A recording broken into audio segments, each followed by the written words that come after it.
In question 7a, we're given a diagram of an arrangement to use LEDs to find the Planck constant, and we're to discuss how to use the circuit to give accurate values for Vmin and how we'd use the data to determine the Planck constant. Well, initially we'd have the potentiometer in the circuit adjusted to 0 volts, then we'd connect the flying lead to one of the LEDs.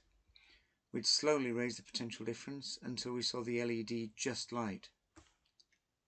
We'd record the value as Vmin and then repeat this for all the LEDs, recording their readings. Then, as hc over lambda is equal to the energy, which is given by the charge on the electron times Vmin, we can then rearrange as Vmin equals hc over E times 1 over lambda. This is then of the format y is equal to mx. So we would plot a graph of Vmin against 1 over lambda. This gives a straight line through the origin.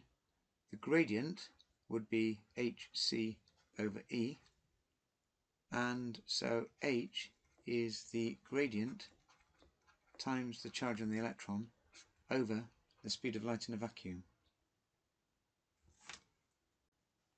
In B, we have a graph of Ke max against frequency. In part 1, we're to explain how the graph cannot be explained in terms of the wave model for electromagnetic waves. Well, the wave model would emit electrons at any frequency if there was sufficient intensity, and it would not give a threshold frequency or any link between kinetic energy of the electrons and the frequency. In part 2, we're asked to use the data to find a value for the Planck constant.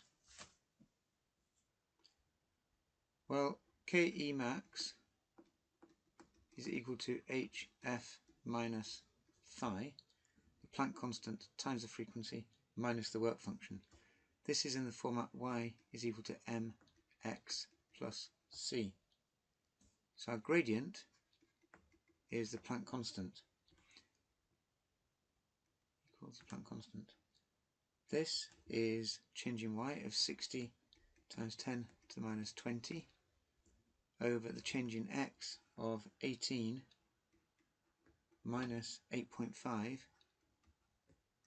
times 10 to the 14. This gives a value of 6.3 times 10 to the minus 34 joule seconds. The threshold frequency, which I'll call f0, is the x-intercept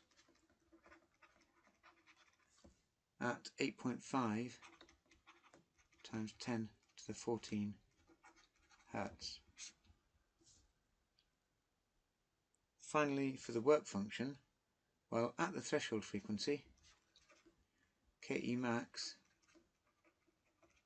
is equal to 0, and so we have hf is equal to the work function phi.